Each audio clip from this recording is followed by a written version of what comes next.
Moving on to some other stories that are coming to the fore. In a landmark judgment, the Supreme Court has acquitted an Odisha man, Arjun Jani, who spent more than 2 decades in prison in connection with a triple murder case. The apex court has set aside his conviction, citing lack of reliable evidence against him.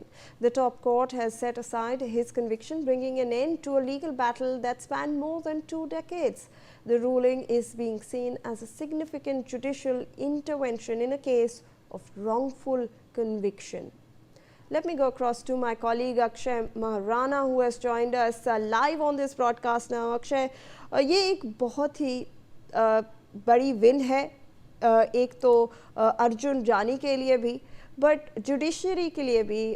हम अगर देखते हैं 20 साल बाद उनको न्याय मिला है, अक्विट किया गया है और 20 साल उन्होंने अपने जीवन के जेल में इन रॉन्गफुल कन्विक्शन बिताए हैं।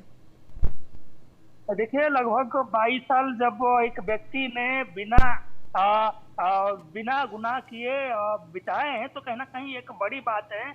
और ये जो इन्वेस्टिगेशन करने वाले व्यक्ति हैं, यानी इन्वेस्टिगेशन करने वाले जो एजेंसी हैं, उसमें कहीं ना कहीं इन्होंने कैसे उनको फाइंड आउट किया, कैसे उनको लेकर जेल में डाले, ये तमाम बारे में कहीं ना कहीं प्रश्न उठने लगा है। क्या ये जो घटना है, ये घटना के बाद क्या उस व्यवस्था पर यकीन किया जा सकता है जिस व्यवस्था ने इस व्यक्ति को लगभग 22 साल तक जेल में रखा है? ये तमाम बारे में कहीं ना कहीं अब प्रश्न उठने लगा है। लोग बार बार ये प्रश्न उठा रहे हैं कि क्या जो व्यवस्था है, व्यवस्था सही ढंग से काम कर रहा है या नहीं। ये तमाम बारे में कहीं ना कहीं अब प्रश्न उठने लगा है।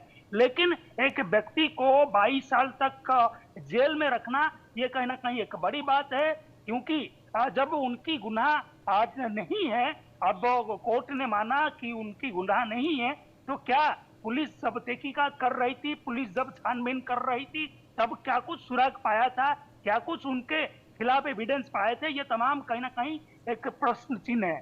तो तमाम जो पुलिसिंग व्यवस्था है, तमाम जो एजेंसियां इनकी जो तहकीकात कर रहे थे, छानबीन कर रहे थे, ये ट्रिपल मर्डर की जो छानबीन चल रहा था, कहीं ना कहीं ये एक बड़ी बात है कि जब एक व्यक्ति की छानबीन किया जा रहा है, एक केस के जरिए उनको छानबीन किया जा रहा है, तो कहीं ना कहीं पुलिसिंग और तमाम जो एजेंसियां हैं, वो सही ढंग से और ट्रांसपेरेंसी के तहत क्यों नहीं किया जा रहा है? ये तमाम बारे में अब प्रश्न उठने लगा है।